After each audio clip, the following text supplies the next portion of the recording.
let's go ahead and give our top 5 way too early predictions on the ACC.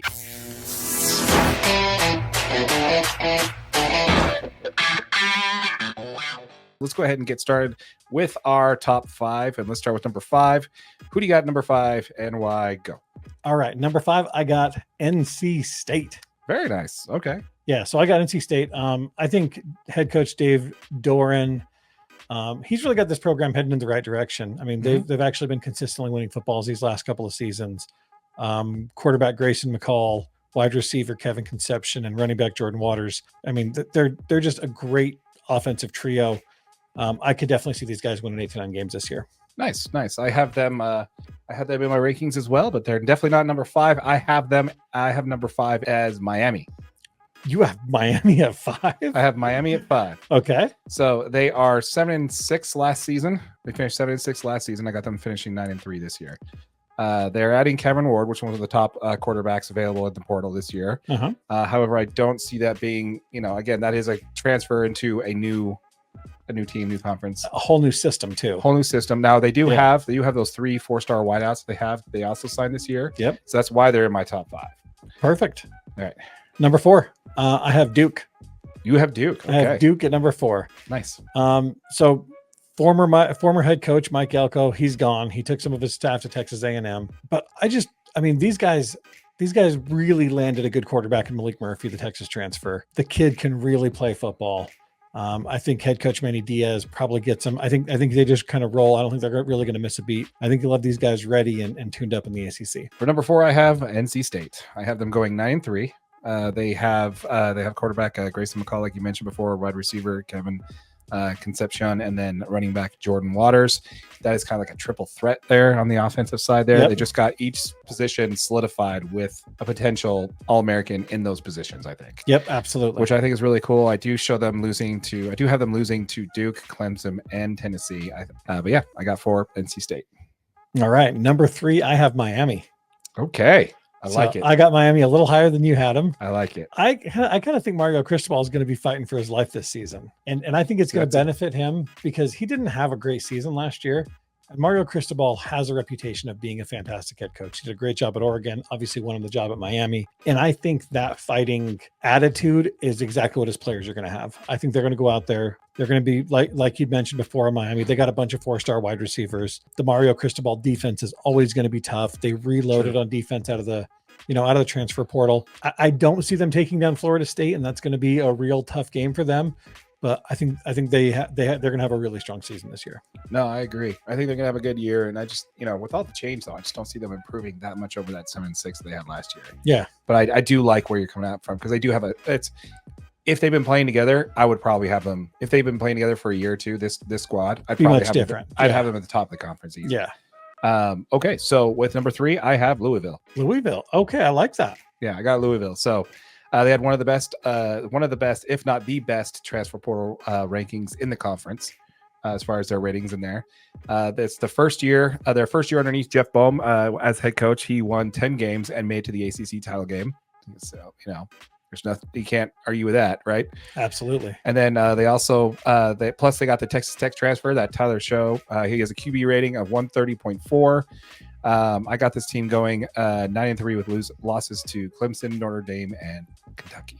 But I got them 3. I like that. I don't have Louisville in my top 5. The reason why I'm putting Louisville so high is because of the fact they were in the title game last year. The same head coach that was in the title game last year. They didn't make a whole lot of change. Yeah, there's not a whole lot of turnover there. They had one of the best transfer rankings of the year, and they have a lot of decent talent coming back. So I just like Louisville at 3 for that. Okay. Number 2, I have Florida State. And all of you Florida State fans, I'm ready for it. Okay. I get it. They were snubbed. I was all aboard on Florida State last year. I think they should have made the college football playoff with the undefeated season. I get it both ways. We talked about it. Pause. I have them too.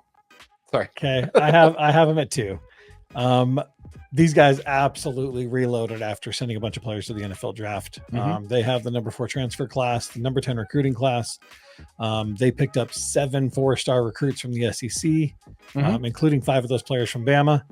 The reason that I don't rank them number 1, and the biggest reason is DJU. DJ Ukulele, I'll put his name on the screen. I don't know how you actually say it.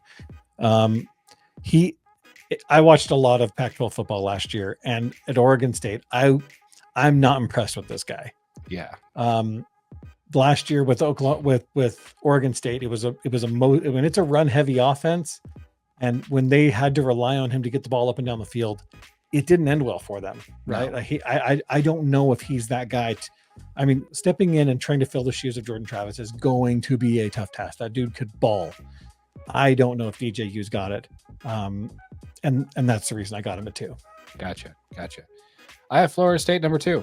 Oh, you do too? Yeah. So Florida State number 2, pretty much I have the same thing there. So if you don't mind, I'd like to go with my number 1 first. Because Absolutely. something tells me that it's going to be very similar to your number 1. So I'll do the number 1 first. I have Clemson finishing first in the conference. Excellent. They finished last year on a 5-game winning streak. Coach Sweeney is going to need, the quarterback play to improve. Cade Klubnik. They're going to need he's going to need some improvements there, but he does have a 5-star receiver, TJ Moore, top 100 prospect, 4-star prospect, Bryant Wesco, and tight end Christian Beneker. I think he's in a good spot to do that because he's got a lot of talent around him for that. We also have the newcomer linebacker, who's a 5-star recruit on the defensive end. I really like the looks of this team. I got them going 11-1 with their only loss being to Georgia. Oh, nice. Yep, I got number 1 as Clemson as well. Okay. Yep. So, you absolutely nailed it. The big thing is Dabo Sweeney he's been coaching this team. He's, they've had some rough years under Dabo, and obviously they've won some national championships under him. So he's coached them from the bottom all the way back up to the top. Mm-hmm. Like you mentioned, quarterback Cade Klubnik.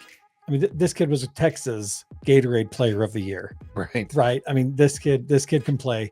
He does have to make some steps this year for these guys to really push and be the top seed in the ACC. But there's a lot of talent around Clemson. They are going to be a good football team this year, and I think they're going to be a lot of fun to watch. I do have them beating Florida State, and if they do that, I think they're the top seed in the ACC. Yeah, I think that's really going to be my big pieces. That they are beating Florida State. I have them too because their only loss is to Georgia. So I think that's really what's separating 1 and 2 there. Yep. No slight to Florida State fans, but Clemson has a ridiculous defense. I just don't know. I don't see them taking them down. So okay, we'll see. Yeah, so there you go, folks. There is our top 5 way too early predictions on the ACC, our predictions for who's going to finish in the top 5 of that conference. I did not even bother to check to see what we look like against ESPN or CBS Sports or any of that stuff. I did not. Yeah. So, hopefully ACC fans aren't nearly as upset as Big Ten fans are. Really funny thing about these videos is I don't think people realize that we are a couple of Utah boys, Pac-12 boys, and we're researching and learning about a conference for the first time for these shows. And the whole purpose of it is to get that conversation back and forth. Yeah. For them to give us their opinion so we can formulate, and when we get closer to the season, we take in that criticism and we build a new top 5. Yeah, we absolutely love conversing with you guys. Tell us what you think. Tell us why your team's the best. Tell us why what players. Hey, we're not going to mention every single player on the team.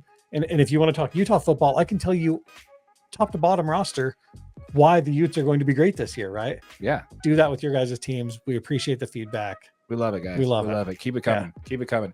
It's all good fun, man. They called me high. They called me. Oh, there was more comments about this is why you don't do drugs on that one. There's guy on the left, about Darren, by the way. But anyway, that was good fun. Good fun. I love it. Keep it coming, guys. All right, folks. Thanks again for watching this episode of the DNA Sports Recap. If you liked what we talked about in this segment, there'll be a link to the playlist that talks about what we talked about in this segment right here. Again, folks, we're on the grind to 1,000 subscribers. Make sure you hit that subscribe button right in the middle. We're going to give away the first $500 that we earn in AdSense revenue back to our subscribers. Yep. And if you're watching on YouTube on one of our short videos, this is available as a podcast wherever you get your audio, and this is available on YouTube in the playlist. Should be a link to that right here. With all that said, my name is Darren, that is AJ, and this has been the DNA Sports Recap. Till next time.